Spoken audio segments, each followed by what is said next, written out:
In today's video, we're taking a look at some of the most significant women in Quagmire's love life, from brief flings to full-on relationships to absolute nightmares. Starting with Loretta Brown, Cleveland's once-upon-a-time wife, who ended up having an affair with Quagmire in the Cleveland-Loretta Quagmire. So the affair is first discovered by Peter and Brian, who rush toward the sound of Loretta's screams. Peter Griffin, temporarily suspended CPR. Holy crap! We should go. Oh, so the screams were happy no, yeah, I got it. Well, good on Quagmire, I guess. Pretty sure it's usually Cleveland screaming whenever he and Loretta have a little mess around, so I'm glad she's seeing the other side of the coin. What was that? Shut up and put some more of that sugar in my bowl. But even though we were sure Peter was very familiar with Quagmire's naked body, they weren't able to correctly identify who was sleeping with Loretta. We didn't see his face. All we know is it's a skinny white guy with a tattoo on his left butt cheek. Again, for how much I've seen Quagmire hanging out in a Speedo, I'm surprised Peter wouldn't be able to recognize that butt anywhere. I guess I wouldn't be surprised if he averted his eyes most of the time either. Can't look directly into it or it'll steal your soul. Oh God. Huh, sorry guys, let me throw something on.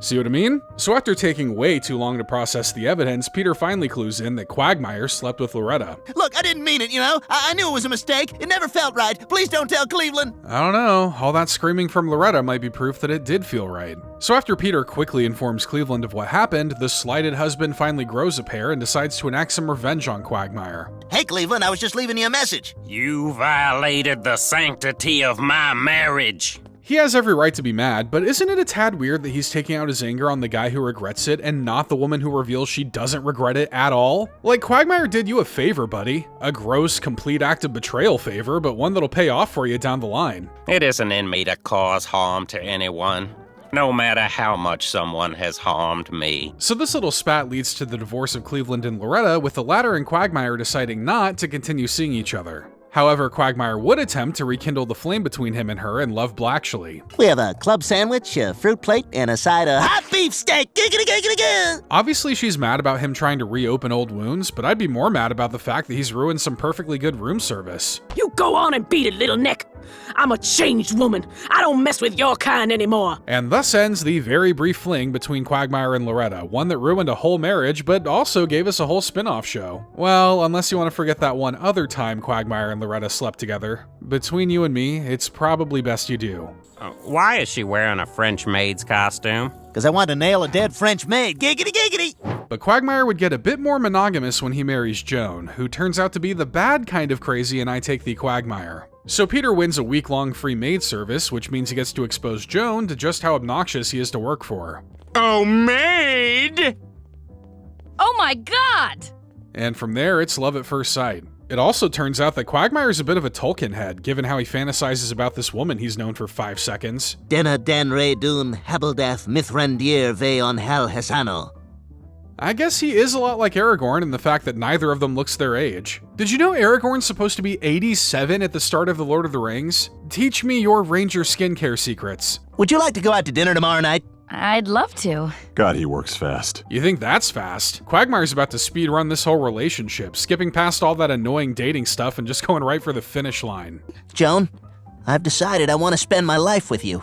Will you marry me? Never really took Quagmire as the monogamous type. He does know he can't sleep with other women after this, right? Beyonce gave you a fair warning, Glenn. But he seems to like that kind of living, even going so far as to change his entire personality. Glenn, your place looks wonderful. I feel like I can touch things in here now. Isn't it refreshing to be in a home where it doesn't feel like the owner was trying to get every inanimate object in it pregnant? It does seem like Glenn has gone straight, but all it takes is a low-cut dress and a break from breastfeeding to make Quagmire realize just what he's given up. Giggity, giggity, God, I've made a terrible mistake! Well, adults back out of marriages all the time. Heck, Britney Spears did it within 3 days that one time. Surely Joan will understand the need to throw away a lifetime of happiness because Quagmire saw cleavage. Because if you ever left me, I'd have to cut myself.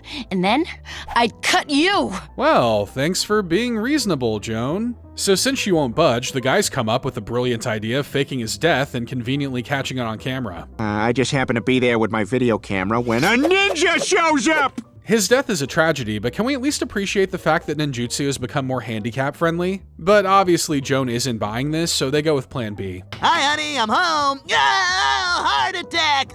Gone too soon at the young, brisk age of 60. Kinda surprised the funeral home couldn't tell he was just faking it, but they won't turn down making a few bucks. People just aren't dying as often as they'd like. But even though this ruse doesn't work out, Quagmire's issue does end up solving itself. No, you can't take him! Yeah, that was probably the only way to get out of this one. That's why you should never marry someone after only dating for 3 weeks. It's that 4th week where you really start to see people's true colors. Sweaty clam proverbs. But Quagmire would briefly succeed in being with his true love Lois when Peter screws up the past, creating a future where Lois and Quagmire are married and meet the Quagmires. So when Peter's given the opportunity to relive his youth, he ends up blowing off Lois, which creates huge ramifications for his future. Molly Ringwald? You're my wife? We've been married for 20 years. What's wrong with you? Huh, so the choice is between Lois or a beloved actor of the 80s. Are you sure you don't want to try to make this new timeline work? But if Peter wasn't going to sweep Lois off her feet, someone else was going to have to step in. I'm gone for one night and you sleep with Quagmire? Mr. Griffin, what I do with my husband is none of your business. Unless Quagmire texts them pictures like he usually does. Then it's everybody with a phone's business. But yeah, Quagmire and Lois are a couple in this new present, and they've given birth to some children.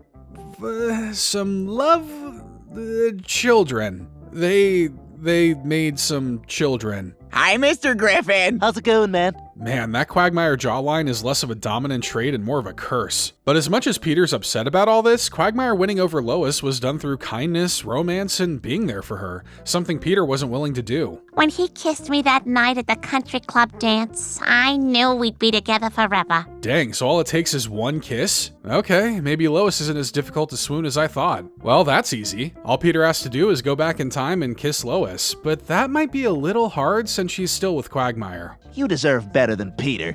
You deserve a gentleman. Oh, Glenn, you're so sweet. I know we're supposed to be rooting for Peter, but he isn't technically wrong, is he? Then again, all that kindness and chivalry can instantly be undone for Lois with a single punch, so maybe they're just perfect for one another.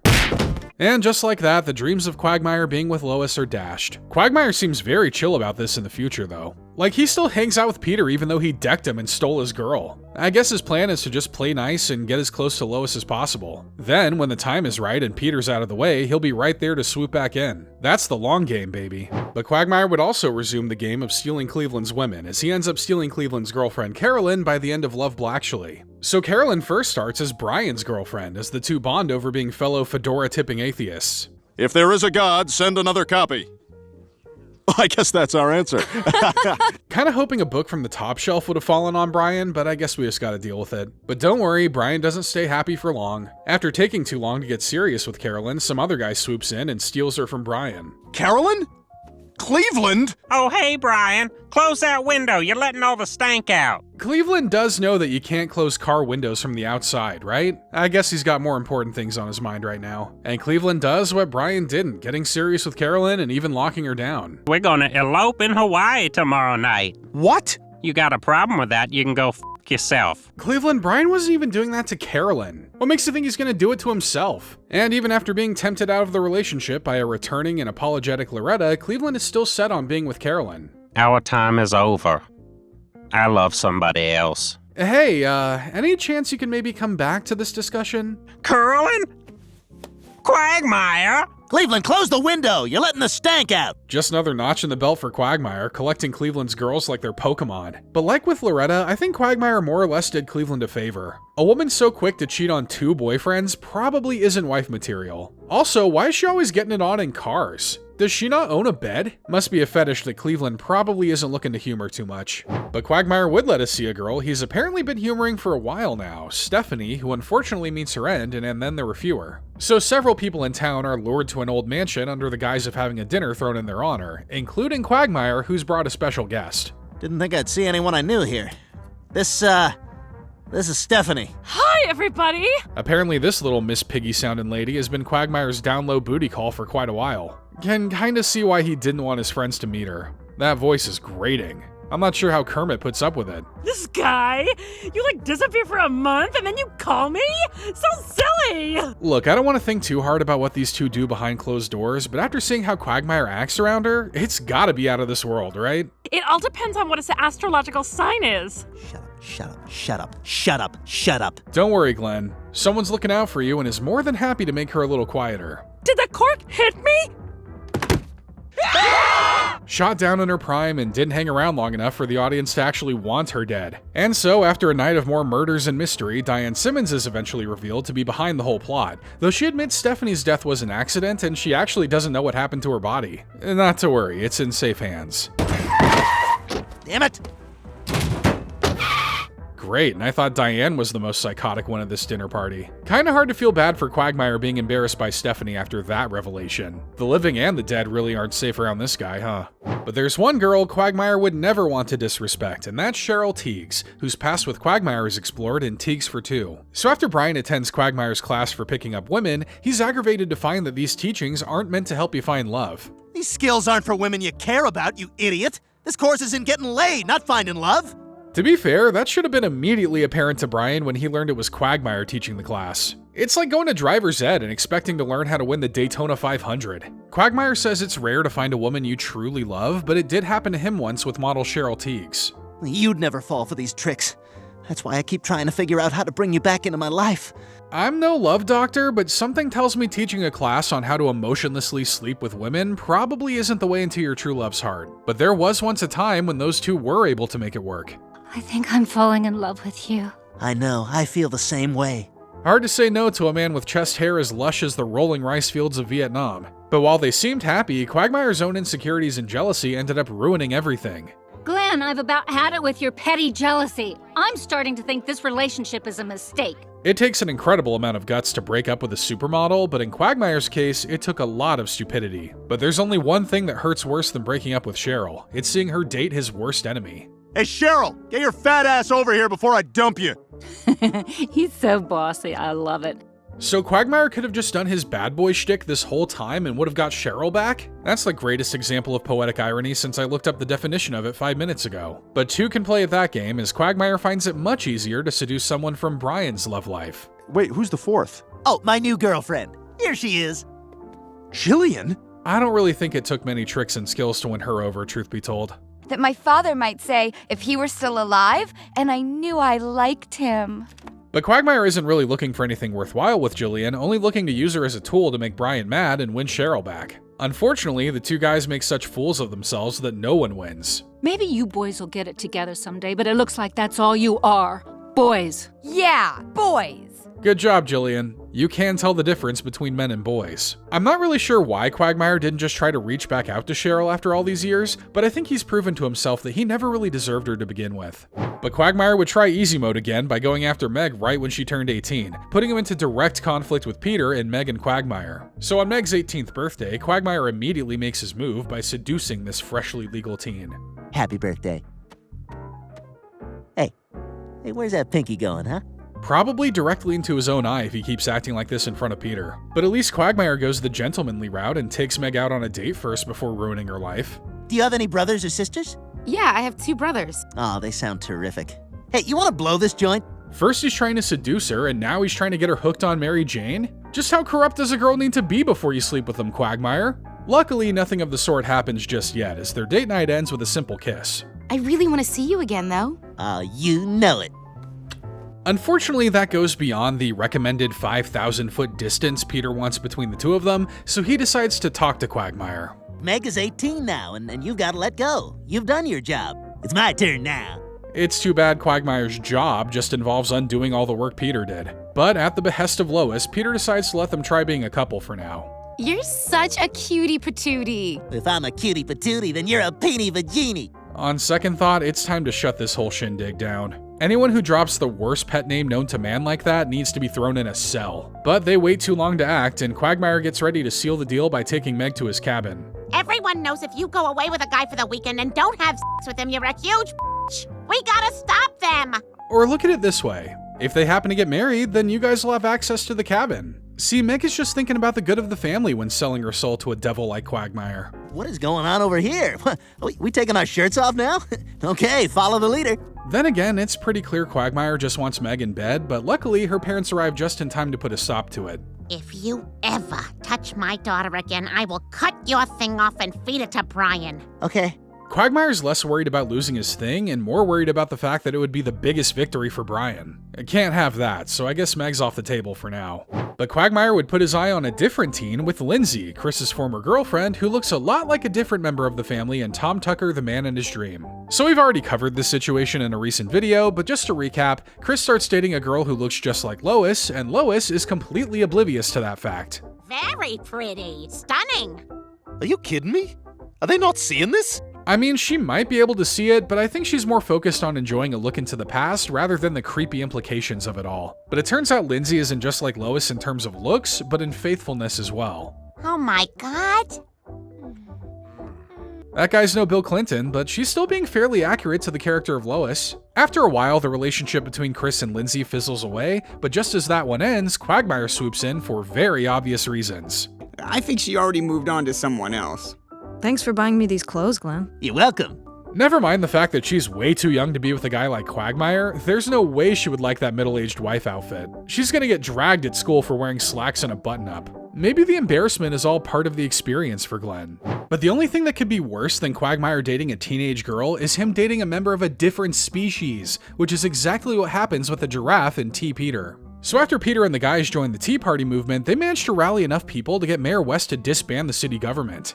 And all of you feel the same way? Yes! No! Yes! Gotta give the people what they want, even if the average person doesn't really know what they want until they're told they want it. So now the government is disbanded, which means there are no laws. I meant that from a federal level, but apparently having no government means even the laws of nature don't apply anymore. You may kiss the bride. I'm glad we waited. You could have waited until the heat death of the universe, and it still wouldn't have been enough time to justify a relationship like that. And if you think animal marriage is as bad as things can get in Quahog, then you've got to remember that absolutely no laws apply anymore. Giraffity! Yeah, see, that's not mine. Can't even stand by your affront on all things holy, can you, Quagmire? There's a lot of Quagmire children we could have covered here, but this has to be the funniest, if not the most disturbing. Don't even bother thinking about the conception. I did, and I haven't slept since. And we're sure Quagmire wanted to rethink his decision to marry Charmise, a lady of the night who he briefly eloped with in The Giggity Wife. So after a night of heavy drinking, Quagmire returns home with a little more than a searing hangover. Who the hell are you? Who the hell do you think I am, sweetie? Well, at first glance, she looks like someone left a blow-up doll out in the sun for too long. But after the eyes adjust to the sunlight, it appears she's Quagmire's hot new wife that he drunkenly got married to last night. This is just what I've always wanted, to settle down, find a husband, and live the married life. Hey, at least this is the first woman Quagmire's been with who looks closer to the age he is. Then again, she could actually be in her 30s. Life on the streets just does that to you. But unfortunately, the easy fix called divorce doesn't seem like it's going to be an option. If you divorce her, she'll probably get everything you have. What? Oh, that's impossible. So if you can't divorce her, maybe the best course of action is to just learn to live with her. After all, when life hands you very wrinkly, dried up lemons, you make the worst lemonade you've ever tasted in your life. Charmise, when's the last time you had a pelvic exam? When was the Missouri Compromise? So Quagmire decides to grit his teeth and tries to try and spruce her up with a whole new wardrobe. I would like to pawn all these clothes for money. You can take a street cat out of the street, but you can't take the street out of a street cat. You probably shouldn't be touching many street cats either. What with their rabies and all. But Quagmire tries to be normal about the whole thing. It's just too bad everyone else didn't get the memo. Do something to me. I love you. I want to take you away from all of this. Hey, that's not bad for what he paid. Good on Charmise for adjusting her rates to compensate for inflation. So it looks like Quagmire's stuck with her, but when he rejects her advances, he realizes he may have a ticket out of this. My dream is to live the married life and settle down. I can't be doing that with no gay. I see. Not very progressive for someone in your line of work, Charmise, but I see your point. So Quagmire plays into the idea of him being gay, but Charmise is gonna need more than just his word. Prove it. Let me watch you have sex with a man. It doesn't happen, but Quagmire and Peter come very close to going all the way with it. And if someone's willing to completely change the dynamic of their friendship just to get out of a marriage, it's probably best to call it quits. I'll give you your divorce. You're off the hook. Oh, thank you, Charmise. Kinda weird to think about how she's actually probably the best wife Quagmire's had so far, right? And even though they're separated, I'm sure Charmise will probably leave quite the impression on Quagmire. But he should probably get that impression looked at if he starts to get a rash. And Quagmire would find himself in another relationship he wants to escape when he meets his match in Sonia, who proves to be even more depraved than him in Quagmire's Quagmire. So these two degenerates first meet when Quagmire needs his computer looked at, and they realize they have a particular hobby in common. Personally, I'd recommend college Latinas. I mean, I want to see Latinas, but I also want them to Speak speak English, Yes, exactly. It's always nice to find someone who shares your hobbies. Now, if they could just enjoy those hobbies out of earshot, that'd be great. So the two go out on a date, but it's then that Quagmire sort of realizes just what kind of girl he found. You ruined me? Are you mad? No, I'm in love. Because the quickest way to a man's heart is by knocking him out cold. Heck, she could have grabbed his actual heart if she wanted to. Luckily, organ play isn't one of her kinks, but that doesn't make her fetishes any less disturbing. I want you to have sex with your father. What? Yep, and I'm gonna watch. Not to be dramatic, but I'm gonna need all three of them lined up for the firing squad before this episode's done. You know what? Throw me in there too. It's the only way I'm ever going to be free of that image. But after enough time, it becomes clear that their relationship has evolved from pleasure to straight-up abuse. Sonia, stop, please! Come on, you love it. Look, I love bleeding out on the cold pavement as much as the next guy, but even I can see this is going way too far. And when Quagmire goes missing for days, Peter, Joe, and Ida eventually have to track him down to a storage unit turned dungeon. Do you think I'm afraid of you? Boy, if you were ever gonna stand, this would be the time, Joe. Probably a bit inconvenient, but I'm sure Sonia can turn this into a five-way dance that'll work for, well, probably only her. But luckily, Joe is able to get the literal jump on her, putting her in jail and letting everything go back to normal. My dad's pregnant with my kid. Scratch that. This episode has really done irreparable damage to everyone involved and everyone who watches it. And while their interactions have been very brief, Quagmire has tried to make a move on Cleveland's stepdaughter Roberta, as seen in He's Black. So when Cleveland and his family move back into his old house in Quahog, everyone pitches in to help them get settled in their own way. Well, we'll all have to do our part. I'll take little cocoa butter here. He really does move fast. I can't be too surprised. Roberta has the one trait that Quagmire looks for most in women. She never says a single word. And not even imaginary, hypothetical Roberta is safe from the whims of Quagmire. Bubble Roberta, you get back here! There's no age of consent in the bubble. You know, Cleveland probably should have just beaten Quagmire to death with that baseball bat all those years ago. Hindsight is 20/20, and I'm pretty sure Roberta is well under 20.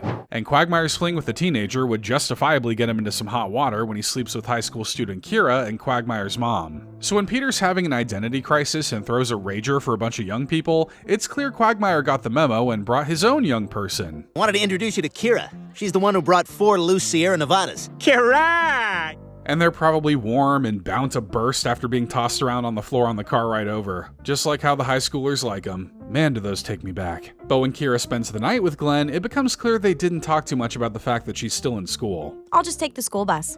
Wait, what? You drive a school bus? Does it look like the light in her eyes has slowly faded away? Of course she doesn't drive a school bus. So is this one of those illegal, creepy high school situations, or one of those legal but still creepy high school situations? You said you were 23! Yeah, and you said you love me. Well, I guess you got me there. Judging by how the police are immediately at the door, I'm gonna say it's the former. While it's true he was tricked, he didn't exactly make it better for himself by sending pictures to all of his friends. A red flag regardless of the situation. Oh yeah! Boom! You're disgusting. Take him away. We've got all the awesome evidence we need. But Quagmire would go for someone a bit older with Kimmy and Take My Wife, though we would say her intelligence is still probably on par with that of a high schooler. So when the couples on Spooner Street are getting ready to go on a couple-centric vacation, Quagmire realizes he'll need a date in order to tag along. This is Kimmy. I met her in a pop-up window on the internet. She was in my area. I mean, where else are you supposed to meet people nowadays? Look, if I can buy a fully intact pig fetus off of Amazon, surely the internet can help you hook up with girls. And Quagmire and Kimmy spend the trip doing pretty much exactly what you'd expect from them. Kimmy and I fell asleep on the beach. Yeah, I think you better change. Hey, it's less embarrassing than getting a tribal tattoo like tourists do on these kinds of vacations. But when the trip is revealed to be a couples counseling retreat, the host decides to mix up the couples to see who they're more compatible with. You can probably guess who's most similar to Kimmy. You're so funny. Hey, Kimmy, I'll pay you $1,000 for one whole handful of your butt. You might think that's creepy, but all Peter's doing is just supporting small businesses. None of Kimmy's business appears to be all that small, but you get what I mean. Unfortunately, her and Quagmire's relationship doesn't get expanded upon all that much, as even when the workers on the island revolt, she only ever interacts with Peter. You rebel scum. Yeah, you're too young, you don't know. But there's a lot more history and relationship between Quagmire and Sujin, Quagmire's former co-star of a Korean soap opera, who he reconnects with in Candy Quahog Marshmallow. So the guys discover that Quagmire used to act in a Korean soap opera called Winter Summer, where his soon-to-be wife is killed off in the penultimate episode. Oh my god! Quagmire, give me the last tape. Huh. Sorry guys, there are no more tapes. And they can't find it anywhere. Not in stores, not on streaming, not even a low-resolution cam rip someone posted to YouTube 15 years ago. That's how most of us got into watching anime. So since they're dying to see the last episode, the guys decide to fly to South Korea in order to track it down. No sign of Winter Summer. Glenn Quagmire? Of course, the plot demands that these two randomly bump into one another in a huge city. Then again, Quagmire probably sticks out like a sore thumb. That's an all-American built chin right there. I've waited every day hoping you would return. And I never stopped thinking of you. Well, if you only account for the past few days, that's probably technically true. I've definitely heard more talk about Cheryl Tiegs than I have Sujin. But after reconnecting and watching the final episode, Quagmire realizes he doesn't want to make the same mistake as his character by returning to America. I've got Sujin. I've got Buttercup and our grandcats. I've got a family. Yeah, living in a house full of cats is probably Quagmire's heaven on earth. It's only sad if you let it be sad. And when the guys are unable to talk him out of it, Quagmire begins to settle into his new home. Who's that? This is my grandfather. He is going to live with us in the Asian tradition. And if you let him sleep at the foot of the bed and don't trim his nails, it'll probably feel like just having another cat. But this little bit of culture shock actually ends up being too much for Quagmire to handle, so he decides to return home instead. I guess his love is conditional, but there doesn't seem to be any hard feelings. Won't that upset Sujin and your new Korean family? What, are you kidding? They all got to be in a K-pop song. That's all anyone here wants. A universal feeling, no doubt. You can lay me to rest in the ground as soon as that happens to me, for my life will finally be complete. And in order to continue his life, Quagmire must learn how to talk to middle-aged women, so he enlists Lois's help to train him on how to win the heart of Monica in Island Adventure. So Quagmire tries to seduce a woman at the bar, but his tricks don't seem to work on people who have been around the sun a couple dozen times. Oh, why am I trying so hard? Come on, let's get out of here. Look, I'm not some bimbo who falls for tired pickup lines. Quagmire may be a master hunter, but this is a species he doesn't have much experience tangling with. Women his own age. Docile creatures, the middle-aged woman is a cautious animal that hardly falls for the alluring tricks of predators. But the Quagmire is a persistent hunter. You still trying to bang that 44-year-old? What are you sending her? Mostly I mean, it's a real mystery why she wants nothing to do with Quagmire. You'd think he'd have clued into this long ago when he realized most of his interactions with women involve a laced drink. Luckily, there's a middle-aged woman in his direct vicinity who could maybe help him speak her language a little better. This is exactly the stuff I need to know. Lois, will you teach me the ways of the middle-aged woman? Alright, grab your backpack and find a swamp. You're about to get into some real Jedi stuff here. So Lois starts to give Quagmire the kind of insight he needs to understand middle-aged women. Step 1, we all go friggin' nuts over Yankee candles. Hey, you guys don't own that! I also do backflips over a little Midsummer's Night Candle action. But now that Quagmire has all this information, it's time to put what he's learned to the test. Monica agreed to have dinner with me tomorrow. That's great! I suppose, but I don't think I can pull it off by myself. Is this just some elaborate way to get Lois to hide inside your clothes like you did for Peter that one time? Well, not quite, as Lois opts for just sitting near their table so she can eavesdrop and text Quagmire things to say. I noticed a yoga mat in the back of your car. How often do you do yoga? Well, this is just all too confusing. Luckily, clam lifespans are very long, so I don't have to worry about middle-age dating for at least a few more decades. But it looks like Lois's teachings have managed to pay off, as Quagmire ends up winning her over. Listen, what if we just bail on dinner and head back to my place? Great, I'm in! Of course he's in! Fewer witnesses there. And here I was thinking Monica was smarter than the rest. Because after that, it looks like Quagmire's pretty much done with her. Oh yeah, I plowed her, thanks again. But I thought she was the one. Yeah, the one he wanted to plow that night. Come on, Lois. You know how Quagmire operates. He's not looking to give up fishing, and you've just given an even bigger ocean to do it in now. But Quagmire would think he did find the one when he met Carrie in Must Love Dogs, though her love of dogs unfortunately clashes with his well-documented hatred of dogs. So Quagmire meets her when she brings her niece to his house on Halloween. It's really nice talking to you, Glenn. You too, Carrie. Hey! Candy! Better do what she says. Don't want her turning Quahog into a frozen wasteland as she did to Arendelle. So the two decide to go on a little coffee date, and although they get along great, there is one glaring issue. Yeah, who brings a dog to a coffee shop? I love dogs. Without letting me pet it. Just saying those words must have given Glenn a stomachache. So she really likes dogs and can't see herself being with someone who doesn't, so it looks like he's gonna have to learn to love them real quick. The dog park. For our next date, we should bring our dogs there. Next date? Absolutely.